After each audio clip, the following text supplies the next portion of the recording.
The Orthodox Church in Guatemala with the Mayan Indians started as a result of a social movement for land reform, which led eventually to many of those same people and many of those villages to enter into the Orthodox Church. It was really Father Andreas that started the movement. He was thrown out of the Catholic Church. He had advocated for the Mayans during the Civil War, and he was on the wrong side of that. The government was not too pleased with it.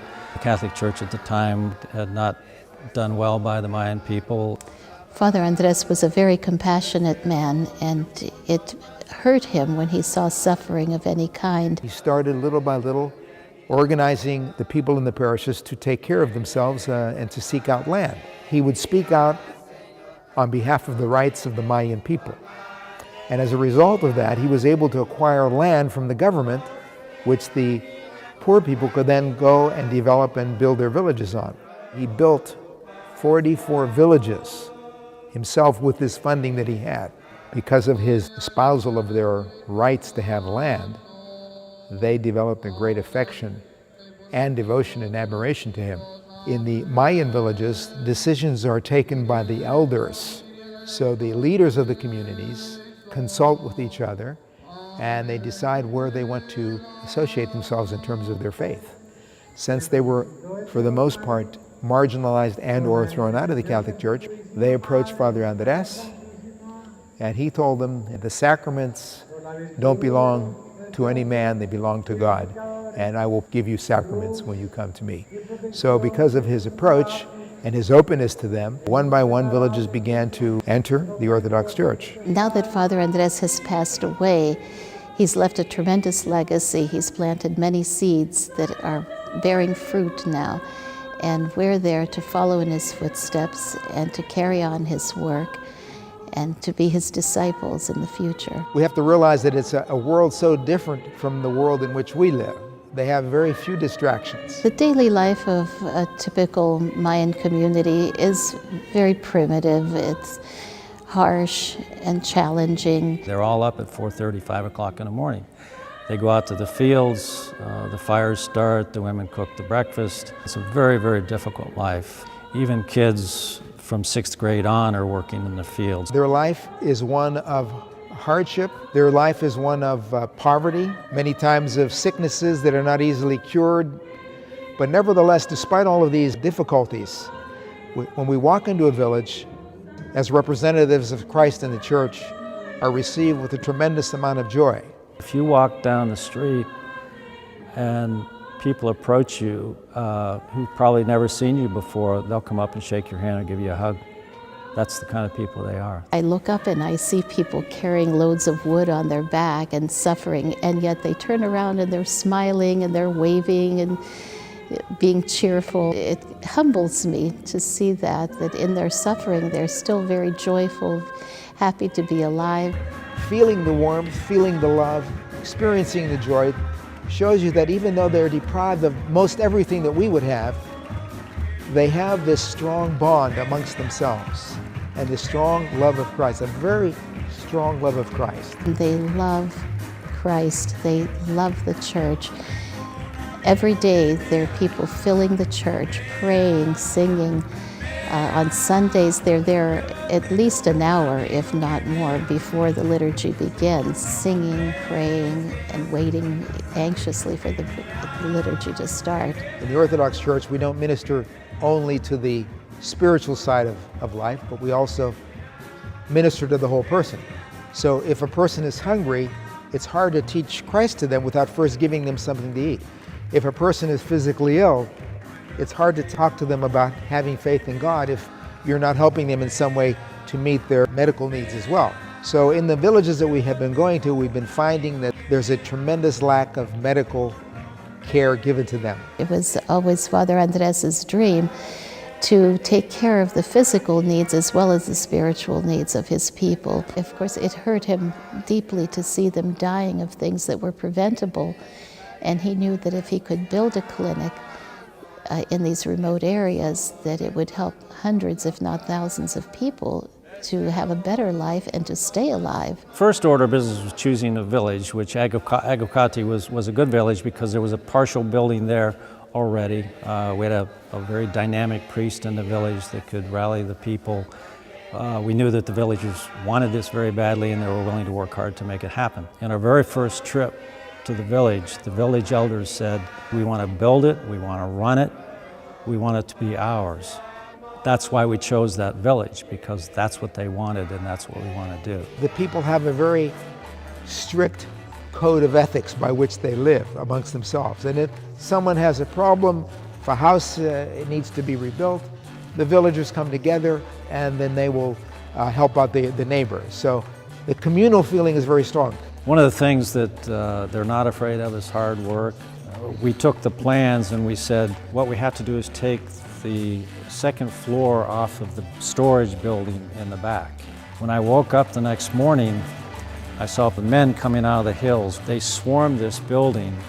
It was unbelievable to see the top of the building disappeared in about 4 hours with all of these men taking this building apart. And they were hauling it away. And I said, where is the building going? Are they just going to throw it out in the dump?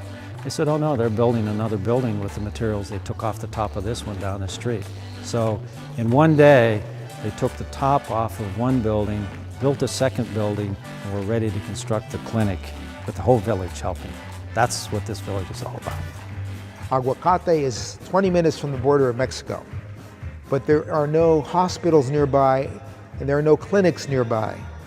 There's just a health post, but it's pretty much abandoned. A nurse comes that's sent by the government maybe once a month and she might give some injections, and that's it. There is within the village a healthcare worker who's had a minimal amount of training. She's a 19-year-old girl. Her name is Juana.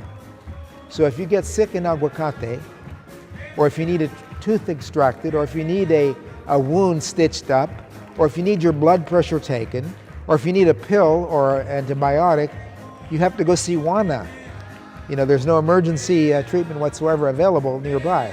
Other than that, there's virtually no care. If they need anything more than that, they have to go to Mexico, which is 2 hours away by bus, if they have the bus fare to go there. And if they go there, they have to pay up front for an evaluation, and then if they need medicine, testing, anything, they have to pay for that as they go.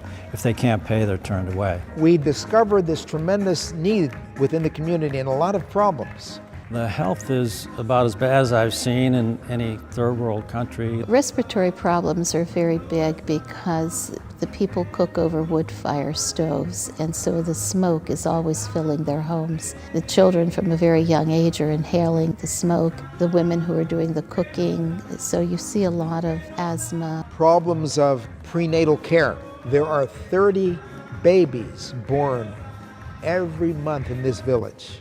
There are midwives in the village for birthing. They are all elderly. They make mistakes. There are young women who die giving childbirth. When we first went there, they didn't even have rubber gloves. They were washing the rubber gloves in between births. So we met with the midwives to find out what they need and how we could help them. We brought some kits for them to look at, where they could improve the manner in which they delivered the children. And we had a wonderful sharing experience with them. They asked us for a scale to weigh the babies. We're going to bring them some latex gloves, a plastic sheet that they can put on the bed so they don't mess up the bed when they're delivering the baby, clamps to clamp the umbilical cord, things of that nature that they could have. The water within the village is often contaminated. We discovered in the one village that they had E. coli at the source. We also saw that there was a lot of cancer, intestinal problems with worms because of the food that they were eating, problems with blood pressure, maternal problems with the hemorrhaging of women. A couple just passed away with tuberculosis and left 7 children. They're now being raised by a 13-year-old. While we were there last time, we diagnosed a girl with tuberculosis. There was another one with a very bad infection in her finger, which would have been septic if it hadn't been cared for. Dental disease is epidemic in the village. 8-year-old children, their teeth are rotted down to their gums. There was no fluoride, no toothbrushes, no toothpaste. We started a program to help the children with fluoride treatment, a wash where they gargle with material and they swish it in their mouth and then they spit it out, and it'll give them once a week fluoride treatment. The first time we went there, the dentist that was with me pulled 150 teeth, and that's all we can do right now. And the clinic is there. Hopefully we'll be able to do some restorative work.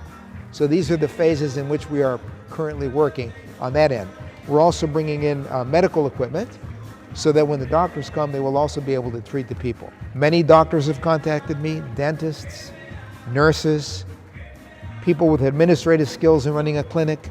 We could also use people who have agricultural knowledge to help the people plant better crops, to combat the diseases that attack the crops. So the idea here is that we're going to be working with volunteers to help come down and offer clinics and outreach through this particular area, which will be a center for many villages in the area that have no access to medical care. We consider this the prototype project, and we're developing how to do it. We've done a lot of things so far that have worked and that haven't worked, and we're recording the things that do work. We have a database being developed that's going to keep track of the treatment and the successes and things that we need to do better. So we'll take all of that and move to the next area. There's worse areas than Aguacate. There are areas that suffer much more than Aguacate, and this is really bad in Aguacate. We will do everything we can to help bring medical aid and nutritional assistance. This is going to be a very fast-growing church. I see the church growing because there are many, many children being born every year and brought into the church, and so I think the church will gain in not only in population but in strength and in knowledge as the people become more accustomed and more knowledgeable about the faith. My prayer is that they'll finally have the peace they probably once had when they were a vibrant community. They're very smart people, very intelligent people. They've just been beaten down for so many years. I think through the church, the people's lives will improve and their children's lives will improve. And I've found in my experience that just as poverty and abuse can become generational, also assistance can be generational.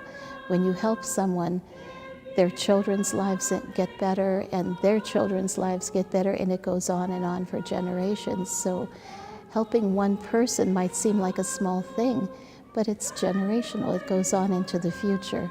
The best way that we in the United States can help our Mayan brothers and sisters is through financial aid. I had come back from one of these trips, and I had heard about people dying. I had seen people injured. It was pretty awful. And I was in a doctor's office 2 days later, waiting in an air-conditioned office with a bunch of other people, and the nurse came out and said, "I'm sorry, but the doctors are delayed, and we're going to have a delay of about an hour." And you would have thought a stink bomb blew in the office because everybody was in an uproar. What kind of an office is this? Blah, blah, blah. It's going to be an hour delay and so on. And I just come back from the village, so my temper went up. And I stood up and I gave them all a lecture about how lucky they were in an air-conditioned office, reading magazines, their insurance is going to cover it. I said, I just came from a village where people are dying. Walked days just for the chance to see a doctor. And some lady rushed behind me. She apologized to me. She says, "I'm sorry." She says, "Is there anything I can do?"